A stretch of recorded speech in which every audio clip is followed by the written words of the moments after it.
देखें इस एग्जाम्पल में क्या बोल रहा है, what is the force between to small charge spheres having charges of 2 into 10 raised to -7 coulomb and 3 into 10 raised to -7 coulomb placed 30 centimetre apart in air. यहाँ पे दो हमारे पास चार्ज स्फीयर्स दिए हुए हैं, एक हम यहाँ ले लेते हैं और दूसरा यहाँ पे लेते हैं। ये हमें जो चार्ज स्फीयर लेने हैं ये पॉइंट चार्ज लेने पड़ेंगे। क्यों? क्योंकि जो कूलम्स का लॉ है वो वैलिड है पॉइंट चार्ज बॉडीज के लिए और स्टेशनरी बॉडीज के लिए। मतलब जो चार्ज होना चाहिए वो क्या होना चाहिए? स्टेशनरी होना चाहिए, रेस्ट पे होना चाहिए। तब जाके ये आप कूलम्स का इलेक्ट्रोस्टैटिक का लॉ यहाँ पे एप्लीकेबल है, आप उसको अप्लाई कर सकते हैं। तो मान लीजिए ये हमारे पास चार्ज है Q1 और ये चार्ज है Q2। इन दोनों की सेपरेशन हमें दी हुई है 30 सेंटीमीटर पे, ये रखे हुए हैं दोनों चार्जेस। दोनों पॉजिटिव मैग्नीट्यूड है दोनों चार्जेस का, तो ये चार्ज इसको इस तरफ भगाएगा और ये वाला चार्ज इसको इस तरफ भगाएगा। यहाँ पे ये जो फोर्सेस लगेंगी इलेक्ट्रोस्टैटिक फोर्स लगेगी इन दोनों पे।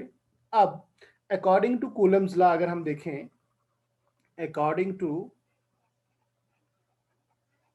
कूलम्स लॉ ऑफ इलेक्ट्रोस्टैटिक्स क्या बोलता है? The electrostatic force between two point and stationary charges is equal to 1/4 pi epsilon naught Q1 Q2 divided by R square. R इनकी सेपरेशन है और Q1 और Q2 चार्जेस का मैग्नीट्यूड है और यहाँ पे एप्सिलॉन नॉट क्या है? Permittivity of free space. ये जो फोर्स है ये आपकी फ्री स्पेस के लिए, जब वैक्यूम है, जब मीडियम क्या है वहां पे वैक्यूम, कोई मीडियम ही नहीं है, फ्री स्पेस है।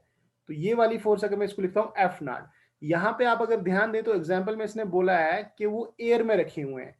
तो ये जब दोनों चार्जेस मान लो किसी मीडियम में रख लिए हम, मान लीजिए ये सेम चार्जेस Q1 और ये आपके पास है Q2, सेपरेशन उतनी ही है 30 सेंटीमीटर। अब ये किसी मीडियम में रखे, मान लीजिए ये मीडियम है, यहाँ पे किस में रखे हुए हैं? ये एयर के अंदर रखे हुए हैं। तो और मान लो इसकी परमिटिविटी, ये फ्री स्पेस की है, इसकी परमिटिविटी है EM। तो मीडियम की जो फोर्स अब मैं यहाँ लिखता हूं, अगर FM is equal to 1/4 pi epsilon naught की जगह लिखूंगा मैं यहाँ पे EM Q1 Q2 divided by R square. ये इस मीडियम की फोर्स होगी इन दोनों चार्जेस के बीच में जो लगेगी। तो इसको अगर मैं इक्वेशन सेकंड लिखता हूं और इक्वेशन फर्स्ट लिखता हूं यहाँ पे, और यहाँ पे अगर मैं डिवाइड करूंगा first by second, first by second पे डिवाइड करोगे तो आपके पास आएगा F naught divided by F M is equal to, देखो दोनों को डिवाइड करोगे आप तो 1/4 पाई 1/4 पाई कट जाएगा, ये EM ऊपर चले जाएगा और एप्सिलॉन नॉट नीचे आ जाएगा यहाँ पे। तो ये आ जाएगा EM upon epsilon naught Q1 Q2 R square और आर स्क्वायर ये कट जाएगा। तो आपके पास ये रिलेशन आ गया।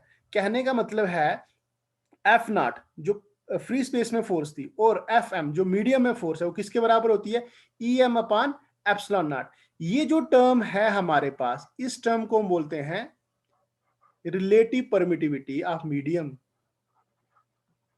रिलेटिव परमिटिविटी ऑफ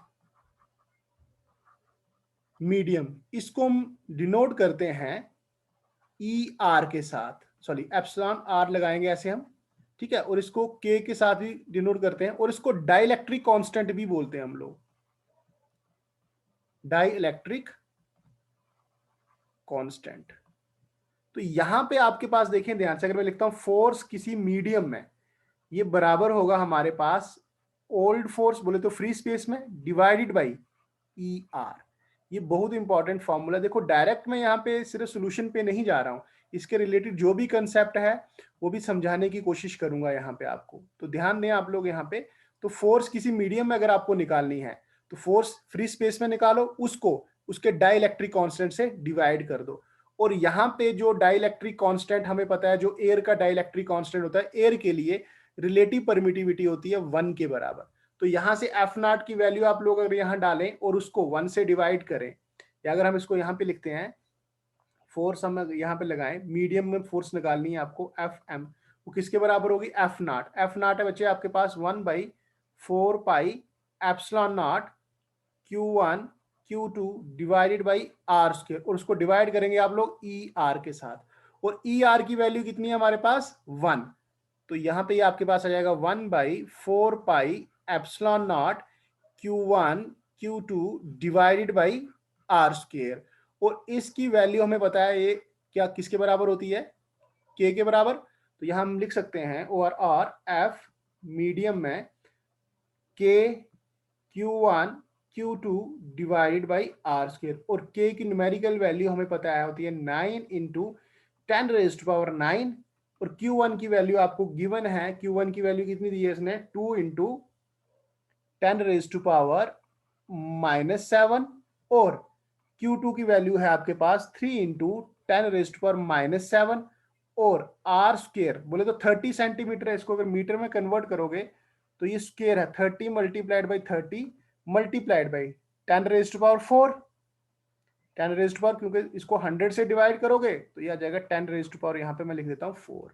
अब देखें यहाँ 9 2 ज़ा 18, 9 2 ज़ा 18, और 18 3 ज़ा 54, ये आपके पास आ गया यहाँ 54, इन तीनों को मल्टीप्लाई किया मैंने, 9 को, 2 को और 3 को। फिर अब पावर्स देखें यहाँ पे 10⁻9 है, ये -7 है और -7 और -7 हो गया 14, 14 में से अगर 9 निकालोगे तो बच्चे आ जाएगा ये -5 डिवाइडेड बाई, ये 10⁻⁻4 होगा, यहाँ पे डिवाइड किया आपने इसको। अब देखें यहाँ ध्यान से ये 2 0 इसके साथ कट जाएंगे, तो यहाँ आ जाएगा 3 3 ज़ा 9 इंटू 10⁻², 9 1 ज़ा 9, 9 6 ज़ा 54, तो ये मेरे पास आ रहा है 6 इंटू 10⁻, ये पावर ऊपर जाएगी तो प्लस हो जाएगी, -5 + 2, ये आपके पास आ रहा है -3 न्यूटन, ये आंसर आ गया हमारे पास।